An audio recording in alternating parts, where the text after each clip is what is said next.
Senhor Jesus, Senhor, nós te louvamos nesta manhã, Senhor.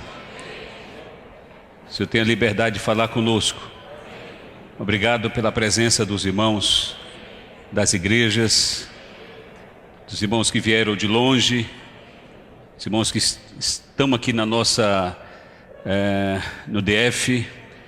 O Senhor possa abençoar cada igreja, possa abençoar cada família, abençoar os irmãos que cuidam das igrejas, dos irmãos que cuidam de suas famílias. Ó Senhor, estamos aqui não por causa de nós mesmos, estamos aqui por causa do Teu propósito eterno, por causa da Tua palavra. Ó Senhor Jesus, nós queremos Te honrar nesta manhã, Senhor. Nós queremos que o Senhor nos abençoe com uma palavra que vem inteiramente de Ti. Supra-nos nessa manhã. O Senhor possa nos encorajar. O Senhor possa nos dar clareza quanto àquilo que está no Teu coração. Senhor Jesus. Amém. Irmãos, louvado seja o Senhor por mais esta conferência, esse ajuntamento santo que o Senhor proporciona para nós sempre. Esses ajuntamentos são importantíssimos para as igrejas, porque as igrejas, elas são ajudadas, são alinhadas, recebem visão do Senhor, como precisamos de visão espiritual. Precisamos também de encorajamento. Quem aqui não quer ser encorajado? Quem aqui não quer ser iluminado? Todos nós queremos ser iluminados. Todos nós queremos andar de acordo com que a palavra de Deus fala para nós e fala para as igrejas. Quem aqui não precisa de renovação? Quem precisa de renovação diz amém. Amém. Diga assim: Senhor, eu preciso ser renovado. Senhor, eu também preciso conhecer mais a Tua vontade. As conferências são importantes por isso. E também a palavra de Deus, quando ela é falada para o seu povo, falado para as igrejas, falada para os santos, os fiéis santos do Senhor Jesus, deve gerar também em nós arrependimento. Deve gerar de nós uma confissão. Não queremos ser apenas estimulados, motivados a prosseguir. Nós queremos ver se a nossa vida está de acordo com a vontade do Senhor. Queremos saber se a maneira como estamos conduzindo o nosso lar, a maneira como estamos conduzindo as igrejas, o cuidado que devemos ter com elas, se está de acordo com o que o Senhor quer. Então, na medida que a palavra ela é falada, ela deve nos iluminar. Deve gerar em nós um sentimento. O sentimento de dizer amém, amém, Senhor. Amém, é verdade, Senhor Jesus. Ter um coração aberto para receber o falar do Senhor. Então as conferências são importantes e louvado seja o Senhor pelas igrejas presentes aqui. Essa palavra, a palavra do Senhor, que Ele tem comunicado para nós nesses últimos meses, está no livro de Colossenses. O livro de Colossenses é um livro importante. Cada vez que você lê esses 4 capítulos que aqui tem, você fica impressionado como estes capítulos, todos eles abarcam a nossa vida como um todo. Não fica nenhum item fora. A visão espiritual que o Senhor deu às igrejas mediante Paulo, e o irmão Dong foi muito feliz em captar esse sentimento e transmitir às igrejas, cobre todos os pontos da nossa vida. Realmente é um livro que descortina o nosso viver, descortina o plano de Deus, apresenta os ataques que a igreja sofre, como devemos reagir, como devemos nos portar. É um livro maravilhoso. É um livro maravilhoso. Então é uma palavra assim para os presbíteros. É uma palavra para os diáconos. É uma palavra para os santos fiéis. Esse livro e a palavra de hoje é uma palavra para todos nós que estamos aqui. E essa palavra, o raio de aplicação dela é tão grande que até mesmo na conferência de jovens também foi o livro utilizado para falar para os jovens. Tivemos uma conferência de primeiro período, segundo período, de 11 até 30 anos, os participantes, e o livro que também foi utilizado lá foi o livro de Colossenses. E é comum, depois que voltamos da conferência, nós nos juntarmos para termos comunhão, pegarmos as pepitas e também trazermos pontos relevantes para a nossa necessidade. Então, louvado seja o Senhor por esse caminho. Louvado seja o Senhor por esse modelo, por esse modo como Ele tem nos conduzido na sua palavra, por meio das reuniões, para encorajar e nos motivar a avançar, para continuarmos fazendo sua vontade. Então, louvado seja o Senhor por tudo isso. E aqui, mais uma vez, nós estamos reunidos para receber a bênção da palavra de Deus na nossa vida. Jesus é o Senhor. E um testemunho pessoal. Eu tenho orado ao Senhor, tenho considerado esse assunto que é pegar meu coração e inclinar para as coisas dele. Inclinar nosso coração, meu coração para as coisas do Senhor. Amar a pessoa dele. Amar a sua palavra. Amar a igreja. Deus, Ele deu tudo isso para nós. Por que nós temos um coração? Nós temos um coração para pegar esse coração e colocar nas coisas de Deus. Nosso coração é para isso. Nós existimos para isso. Então eu quero considerar esses assuntos diante de Deus. O que eu estou fazendo com a minha vida? O que eu quero com a minha vida? Eu quero pegar a minha vida e esse coração que o Senhor me deu e inclinar esse coração para a pessoa dele, para a sua palavra, para a sua vontade. A palavra de Deus, ela é rica, muito rica, irmãos. A palavra do Senhor é maravilhosa. Essa palavra, ela revela tantos pontos importantes. Ela traz uma palavra sobre o próprio universo, o mistério. O universo é um mistério. Ninguém sabe o que é isso, ninguém sabe por que ele existe, ninguém sabe por que veio à existência. As pessoas procuram causas, como ele foi formado, mas ainda que se tenha todo um fato observado de como veio à existência, esse não é o ponto mais importante. Saber como foi criado não é mais importante do que saber por que ele foi criado. Então a Bíblia é o único livro que fala sobre isso. E Apocalipse, capítulo 4, versículo 11. Veja que versículo maravilhoso. Capítulo 4, versículo 11. Diz assim: Tu és digno, Senhor e Deus nosso, de receber. Aleluia!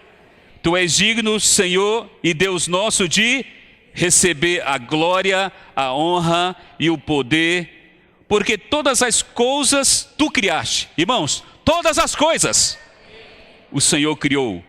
Sim, por causa da tua vontade vieram a existir e foram criadas. Olha esse versículo. Todas as coisas criadas foram criadas para satisfazer a vontade de Deus. O mistério desse universo é Deus. Há uma vontade de Deus, e essa vontade precisa ser conhecida por todos nós. A Bíblia tem esses mistérios, mas esses mistérios, eles precisam ser quebrados. Nós não podemos viver na ignorância. Todos nós temos que saber que o universo foi criado por causa da vontade de Deus. Todas as coisas criadas vieram à existência por causa da vontade dele. Isso é um versículo maravilhoso. Por que o universo existe? Existe para Deus executar nele a sua vontade. Saber como foi criado não é tão importante do que saber por que foi criado. Então esse é um mistério que a Bíblia revela. Há outros mistérios também que a Bíblia revela. Ela revela que Deus também tem um mistério. E o mistério de Deus, que é o título da nossa comunhão, é Cristo. Vamos falar, o mistério de Deus é Cristo. O mistério do universo é Deus. O mistério de Deus é Cristo. Deus, mistério é alguma coisa que você guarda. Deus guarda para ele, sabe o quê? Cristo. E ele pega esse mistério que é Cristo e dá, sabe para quem? Para a igreja. Ele dá para você. Ele dá para você desfrutar, para você amar, para você guardar. E o mistério de Cristo é a igreja. Então o mistério de Deus, o mistério do universo é Deus. O mistério de Deus é Cristo. O mistério de Cristo é a igreja.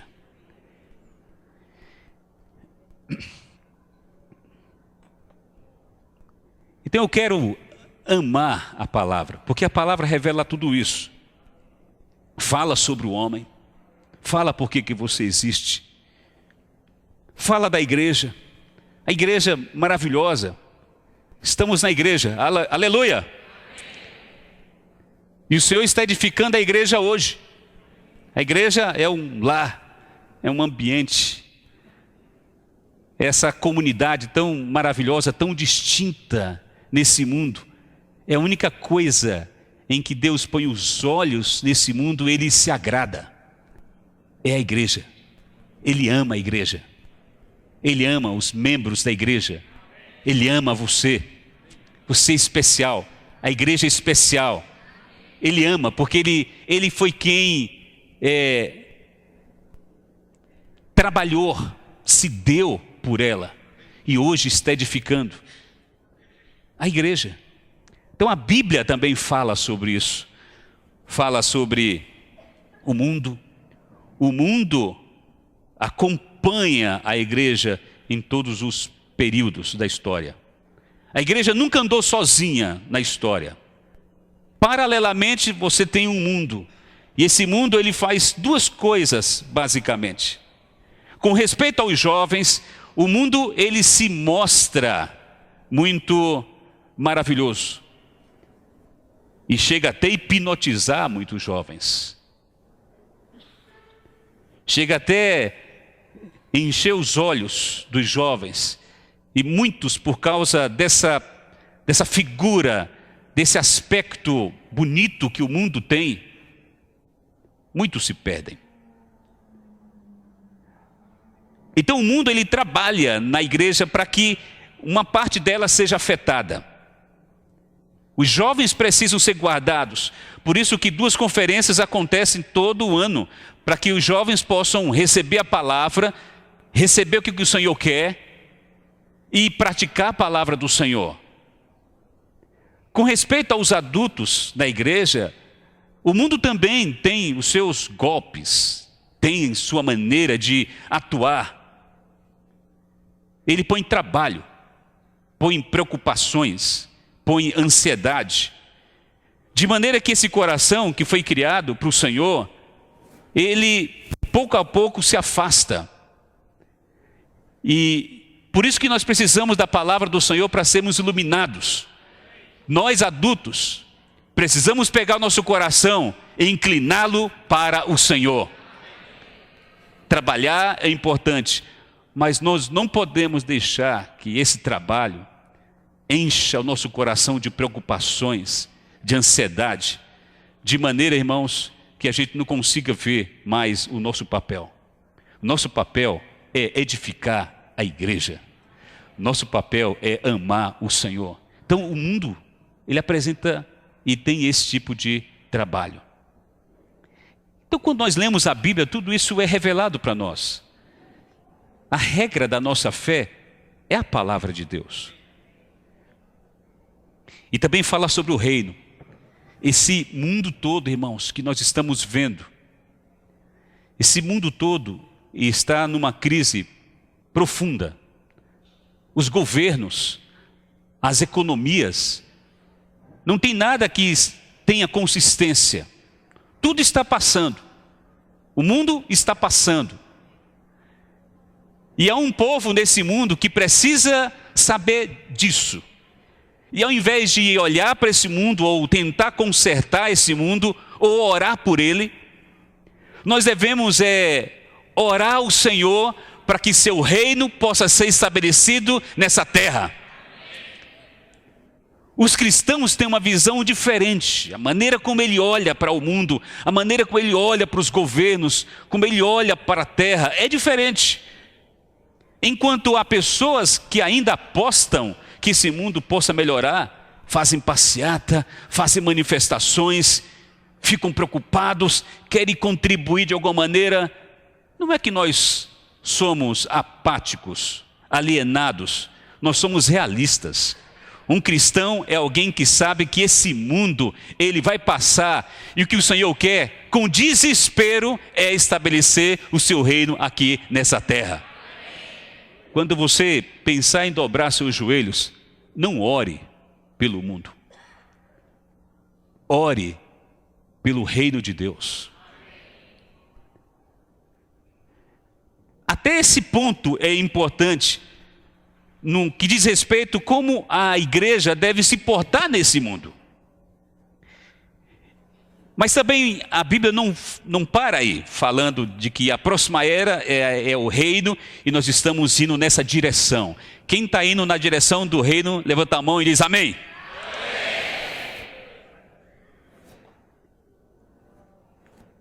Não vamos tentar melhorar nada. Vamos tentar melhorar a vida da igreja. Se alguma energia precisa ser colocada, gasta, é com as coisas de Deus. Trabalhamos apenas para comer e beber, irmãos. Passar, amar o Senhor. E ir lá para Apocalipse capítulo 4, versículo 11, saber que todas as coisas foram criadas por causa da sua vontade, e a igreja se unir à vontade de Deus. E por fim a Bíblia termina apresentando a Nova Jerusalém. O Senhor concluindo todas as coisas, vai concluir essa era, vai fechar. E viveremos com o Senhor pela eternidade. Esta é uma história que nós precisamos falar.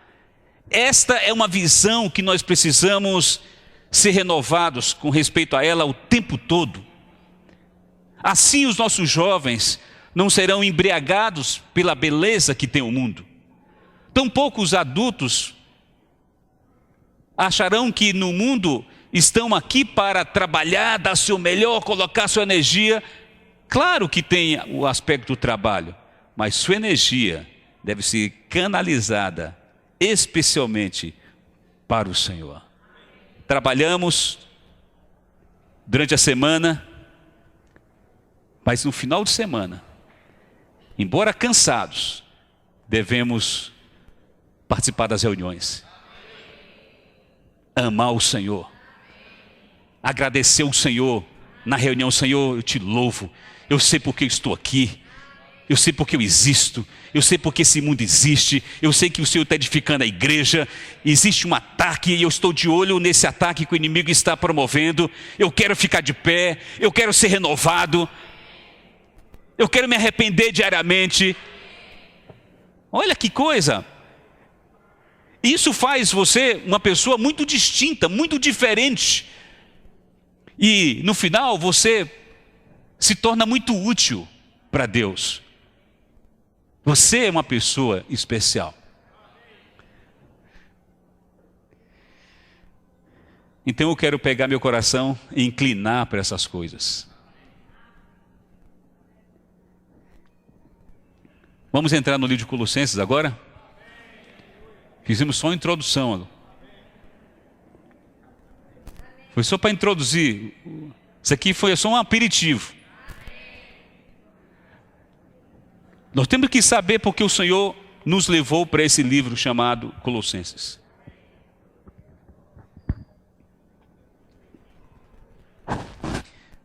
Você sabia que Paulo, ele não edificou a igreja em Colossos? Paulo levantou muitas igrejas, ele plantava igrejas. Ele ia até nas cidades virgens e ali ele levantava igrejas mediante a pregação do Evangelho. Paulo tinha algo muito claro dentro do coração dele. Eu existo para fazer surgir aonde não tem igrejas. Eu existo para pregar o Evangelho. Paulo tinha isso muito claro, e aonde quer que ele estivesse, ele estava pregando o Evangelho. E quando ele saía daquela cidade, uma igreja florescia.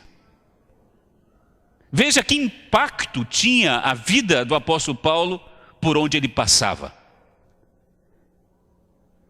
Chegava no lugar, pregava o Evangelho, levava as pessoas a crerem no Senhor, as pessoas eram regeneradas, recebiam a vida de Deus, eram reconectadas a Deus, e elas passavam a ter comunhão com Deus, e uma igreja naquela cidade nascia. A vida do apóstolo Paulo era fazer isso. Ele trabalhava com tendas de vez em quando, para levantar um dinheirinho para ele. Sabia que ele trabalhava com tendas? Mas trabalhar com tendas não era o seu ofício principal. O seu ofício principal era estabelecer igrejas para Deus. Então nós devemos saber o que nós estamos fazendo. Estamos trabalhando com nossa tenda, trabalhando, ou estamos cumprindo o propósito de Deus, ganhando pessoas para Ele? Então essa vida do apóstolo Paulo é para nós um grande incentivo e ilumina também sobre o que nós devemos fazer, sobre o que é o nosso ofício. Mas no que diz respeito à cidade de Colossos, ele não foi lá. Capítulo 2 de Colossenses: gostaria, pois, que soubesses quão grande luta venho mantendo por vós, pelos laodicenses, por vós, que é a igreja em Colossos, pelos laodicenses, e por quantos não me viram face a face. Então ele não foi lá em Colossos, ele não levantou aquela igreja, mas curiosamente Paulo escreveu uma carta para aqueles irmãos, para aquela igreja. Então uma pergunta importante: como que Paulo obteve as informações para poder escrever de maneira tão precisa uma carta que pudesse falar sobre todos os pontos que diz respeito à vida cristã e precisamente as necessidades que aqueles santos em Colossos tinham? Alguém passou as informações para ele, alguém próximo dele falou, tinha a mesma preocupação, o mesmo sentimento que ele tinha. E essa pessoa é exatamente um servo de Deus, um fiel ministro de Cristo, chamado Epáfras. E esse irmão, Epáfras, que está no capítulo 1, versículo 7, foi ele que passou as informações. Ele que levou Paulo a tocar no Senhor para escrever a carta e atender a necessidade daqueles irmãos ali. O capítulo 1, versículo 7, diz assim: segundo fostes instruídos por Epáfras, nosso amado conservo, e quanto a vós outros, fiel ministro de Cristo. Então, versículo 8, o qual também nos relatou do vosso amor no Espírito. Então, quem relatou para o apóstolo Paulo sobre tudo que estava acontecendo? Epáfras. Essa pessoa é uma pessoa muito importante. Porque ele percebeu um cenário. Ele percebeu uma dificuldade. Epáfras, ele é especial porque ele tinha discernimento espiritual. Se ele não tivesse discernimento espiritual, ele não falaria para Paulo os problemas que estavam acontecendo na igreja. E ele fez isso. Ele relatou. Então, essa pessoa, no versículo 7, diz que ele era um amado conservo, ele trabalhava junto com Paulo, conservo, e ele era fiel, ministro de Cristo. Fiel. Sabe o que é alguém fiel? É alguém que cuida de maneira precisa dos negócios de alguém. E faz tão bem quanto aquela pessoa. É fiel. Então Epáfras era alguém fiel. A outra referência com relação a Epáfras, para saber quem é essa pessoa, está no capítulo 4, versículo 12. Diz assim: saúda-vos Epáfras, novamente, que é dentre vós servo de Cristo. E aqui começa muitos adjetivos com respeito a esta pessoa. Ele é servo de Jesus Cristo, o qual se esforça sobremaneira, continuamente, por vós nas orações, para que vos conserveis perfeitos e plenamente convictos em toda a vontade de Deus. E dele dou testemunho de que muito se preocupa por vós, pelos de Laodiceia e pelos de Hierápolis. Olha essa pessoa. O capítulo 1, versículo 7 diz que ele é conservo. Trabalhava junto com Paulo, era o cooperador dele. E diz ainda que ele era fiel. O capítulo 4, versículo 12, diz que ele era também servo de Cristo. Irmãos, o que nós somos? Servos de Cristo. Epáfras, ele era um servo de Cristo. Ele se esforçava. Ele se esforçava. E aqui diz, se esforçava sobremaneira.